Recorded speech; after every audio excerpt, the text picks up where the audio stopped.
Now today we're coming to you from Mount Pleasant, Ohio, on the banks of the Ohio River right across from the state of Kentucky.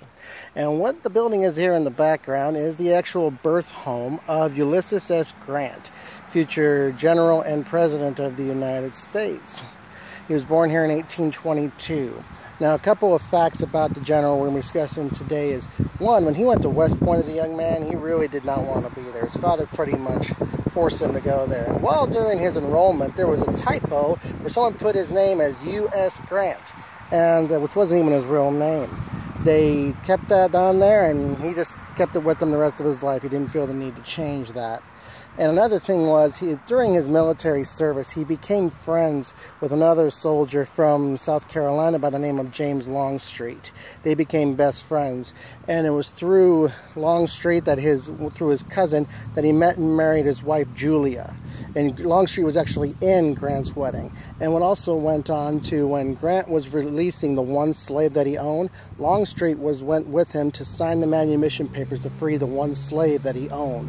So the major general, who was General Lee's right-hand man, was actually helping free slaves before the actual war began. Little known fact there.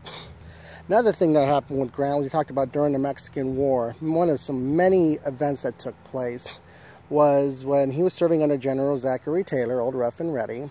And when General Taylor was accepting the surrender of the Mexican forces at the Battle of Monterrey, he did something which was quite unheard of. He showed amazingly generous terms to the Mexican army. He allowed the officers to keep their sidearms, men to keep their horses. Might sound a little familiar.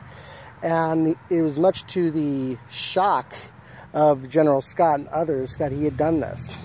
And this made such an impression on the young Lieutenant Grant that it would go on to where he would issue those exact same types of terms to Robert E. Lee at Appomattox Courthouse in 1865. That's the major impression that this event made on him.